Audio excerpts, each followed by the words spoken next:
It was the year 2003. One of the most beloved Pokémon generations was already out, and people were exploring the Hoenn region with more than 100 new Pokémon to discover. Considering that the Nintendo GameCube was already out, it was only a matter of time to see Pokémon Stadium 3, knowing how beloved Pokémon Stadium 1 and 2 were, and how it expanded the world of competitive Pokémon in 3D with improved graphics from Nintendo's new console. When I saw the name Coliseum, I knew they weren't playing around, as it sounded more imposing than just Pokémon Stadium, because a stadium, while bigger, can't be compared to a Coliseum in terms of the battles that took place there. While waiting for its release, I knew I had to do something I sadly wasn't able to when I wanted to enjoy Pokémon Stadium 1 and 2 as much as I could. Use my own Pokémon so I could avoid experiencing the frustration that many battles made me feel in the Stadium series, as I didn't own a transfer pack until much later.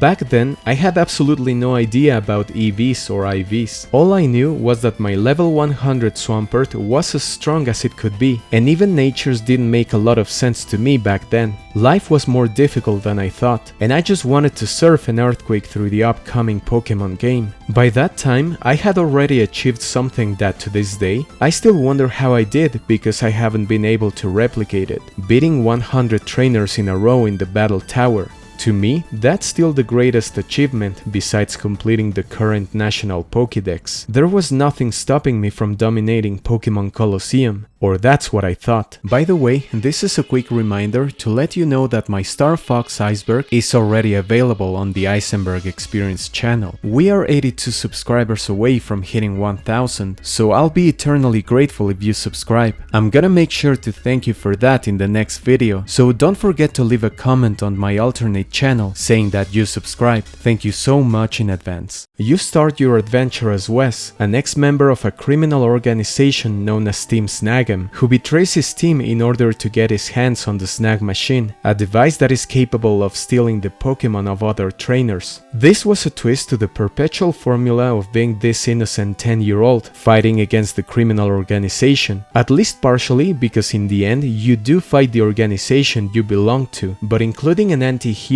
in a Pokémon game was a brilliant idea that gave Pokémon a breath of fresh air, something that I don't think we'll see replicated again. I guess part of this decision was due to the fact that a company that had no idea what Pokémon was worked on the title. Meet Genius Sonority, a development team in charge of Coliseum and XD Gale of Darkness. Giving a chance to somebody else to handle your intellectual property might have benefits like in this case, and contrary to what happened with Brilliant Diamond and Shining Pearl. As soon as you start the game and get into your first battle, one of the most epic themes in Pokémon history plays, as you're introduced to the double battle world of Pokémon Colosseum in company of your Umbreon and Espeon.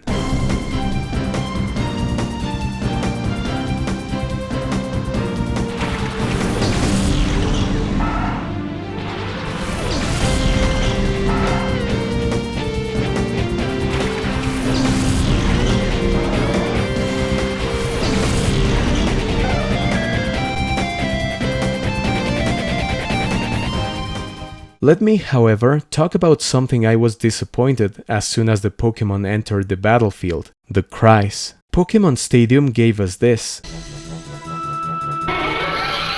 And Pokémon Colosseum?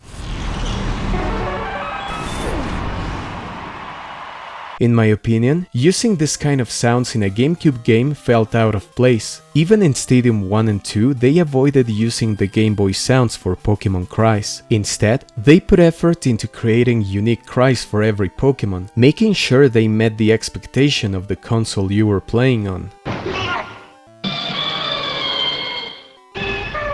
As I mentioned before, Pokémon Colosseum offers double battles in its story mode, a far more complex battle style that gave players the chance to experiment with very interesting strategies, combining not only moves, but also the recently introduced abilities in Generation 3. Who could forget the Slowking-Slacking combination, switching abilities with skill swap, and making Slacking one of the most broken Pokémon in the entire game? I guess they wanted to focus on double battles because the games that introduced them didn't really explore them the way the GameCube games did. Besides double battles, one of the main mechanics is being able to catch Pokémon from other trainers that are in possession of a special kind of Pokémon called Shadow Pokémon, a modified version of your typical Pokémon that set aside their emotions in order to exploit their fighting capabilities to the extreme. This has been caused by a criminal syndicate known as Cypher, whose ultimate goal is to take over the world by using Shadow Pokémon. The problem is that there's no way to tell precisely if the Pokémon you have in front of you is a Shadow Pokémon or not until you meet Rui, your female companion who has the supernatural ability to see which Pokémon are Shadow. In conjunction with the Snag'em machine, Wes has everything in order to take down Cypher and fight back Team Snag'em who is after him. This game contains no wild Pokémon at all. Instead, Shadow Pokémon replace them as catchable Pokémon. However, I think there are a couple of problems surrounding this aggressive Pokémon. One of them is the limited selection of Shadow Pokémon to catch, with only 48 of them. Among them, we have the likes of Ariados, Ledian, Bayleaf, Sunflora, Yanma and Quillfish, so you can already see a big issue. These Pokémon are terrible, especially in a generation where the physical special split hadn't happened yet. Another issue I personally struggled with was the heart gauge, a bar you have to deplete for your Shadow Pokémon to go back to its original state. You can deplete it by battling, walking 256 steps, giving them scents, and to call out your Shadow Pokémon in battle when they are on Hyper Mode, a state in which the Pokémon can land critical hits more easily, but can also disobey the trainer. The problem with the heart gauge is that it's very slow and tedious to deplete, especially when it comes to Pokémon you find later in the game. In the meantime, you'll have to deal with a Pokémon with limited moves, capable of disobeying, and whose level will remain the same unless you purify it. Throughout the game, you'll be able to catch these Pokémon, including legendaries such as Raikou, Suicune and Entei, owned by Cypher admins except for one, Mirror B. Mirror B might not have a legendary Pokémon, as his Shadow Pokémon is a Sudowoodo, but he has one of the most iconic themes in Pokémon history.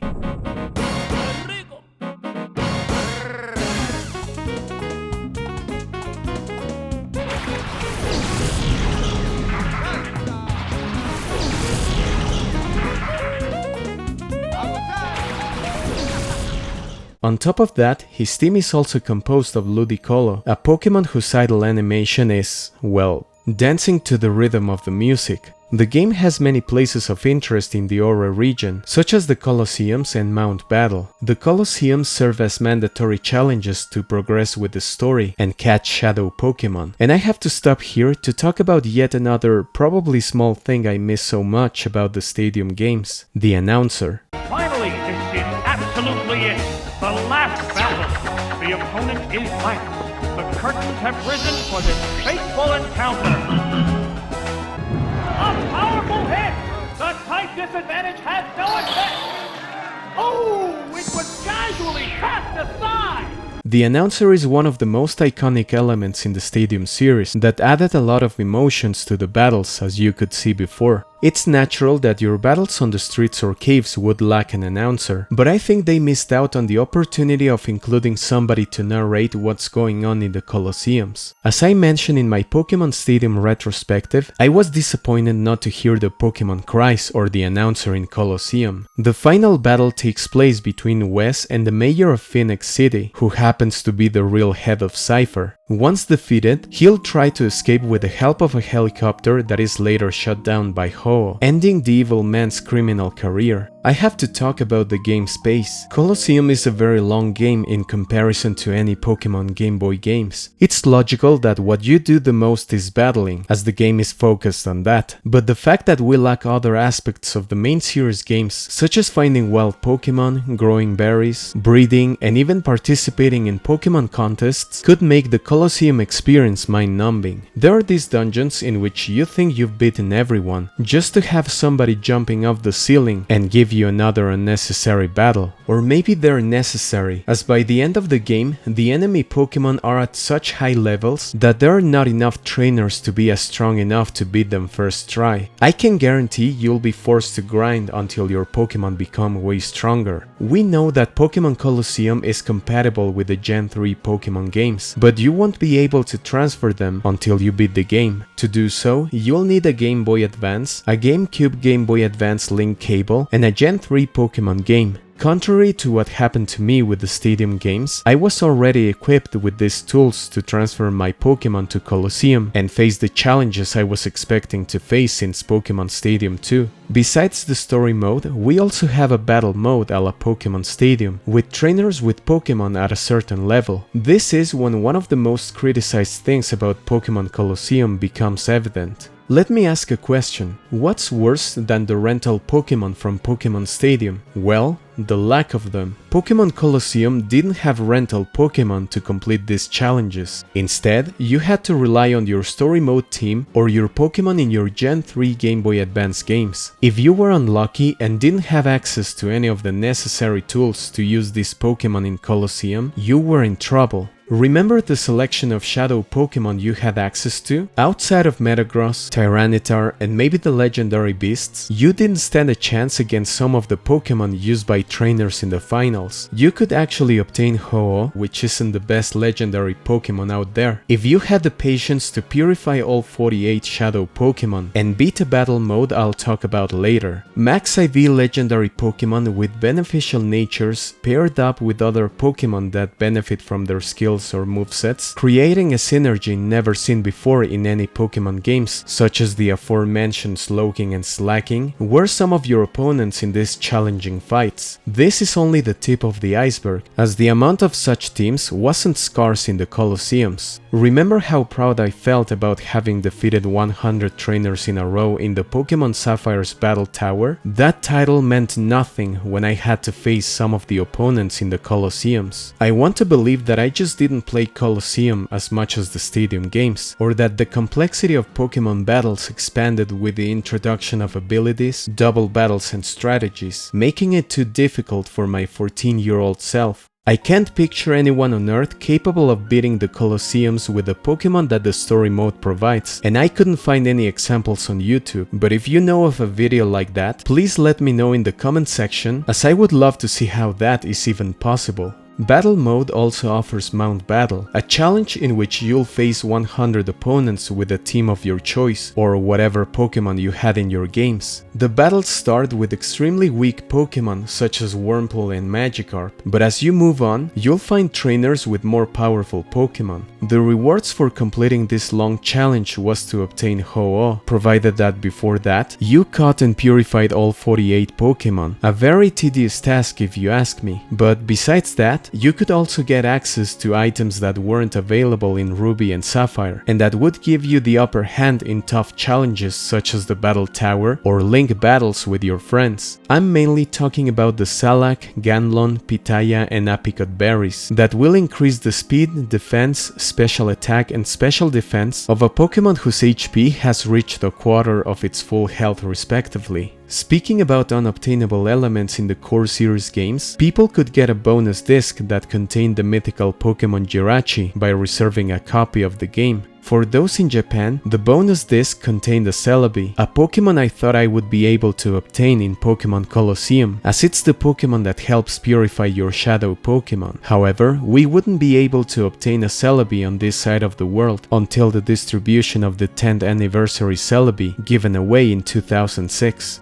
Pokémon Colosseum is infamous for its shiny Pokémon. First of all, only shadow Pokémon can be found as shiny, but there's a catch. Imagine you're in a battle and your opponent sends out a shadow Pokémon that happens to be shiny. You might think you're in luck, but the truth is that it's the opposite. Once you catch this Pokémon, you'll realize that it won't be a shiny anymore. This happens because shininess is partially determined by the trainer's trainer ID number. This number is linked to the NPC you're fighting, and once you catch the Pokémon, it will change to yours instead.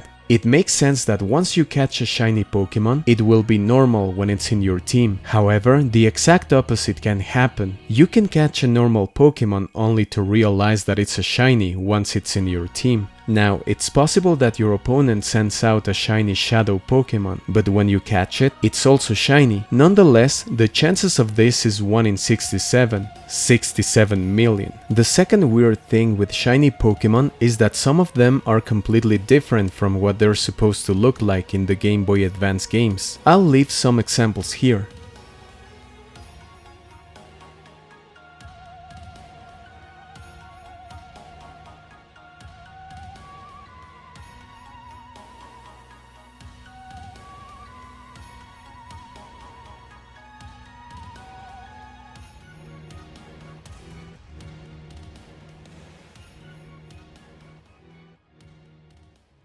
For those who played Pokémon Stadium, you might have realized that all the models of Gen 1 and 2 Pokémon are recycled from the N64 games. It wouldn't be until the release of Pokémon Battle Revolution that they would be reworked, with the exception of Kangaskhan that used its 1999 model from Stadium 1 for some unknown reason. Something I have to say about the moves is that I always prefer the Stadium animations. I remember how when you use Psychic, the background would turn this trippy blue, but in Coliseum there's some sort of space distortion that personally wasn't that appealing. Another example was Hydro Pump that, I don't know how to explain it, but the water looks like a cardboard cutout. I like the game, the challenge, and maybe after years of being a more experienced Pokemon player, I might be able to beat the Coliseums this time, but I still don't feel the urge of playing this game. I'd rather play Pokémon XD Gale of Darkness, as it's a game I sadly missed out on. However, I don't see myself spending $200 or more on a 20-year-old game. Instead, I think I'll save part of that money to buy the new Pokémon Legends game, in hopes that it will be an awesome experience, considering how long Game Freak is taking to release the game. I think I enjoyed more bringing my Pokémon from Pokémon Colosseum to Sapphire than the other way around. I prefer transferring Pokémon such as Quilava and Croconaw and get Cyndaquil and Totodile by breeding.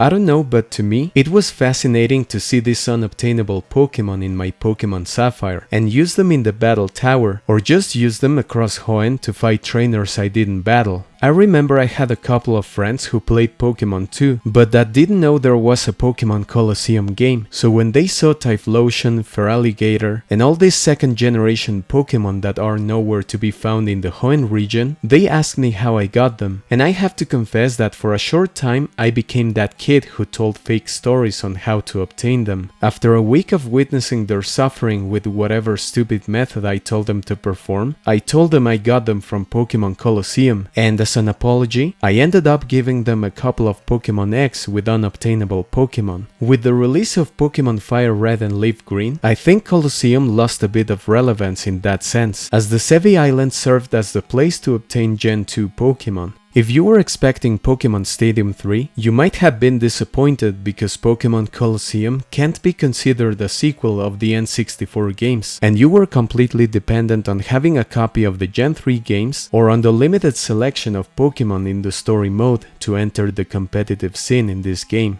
Once again, don't forget to subscribe to the EisenBerg Experience channel to help me reach 1000 subscribers. I'm gonna make sure to thank you in the next video, so please leave a comment there letting me know that you hit the subscribe button. Thank you so much for your support. This has been EisenBerg. Thank you so much for watching, and I'll see you in the next one.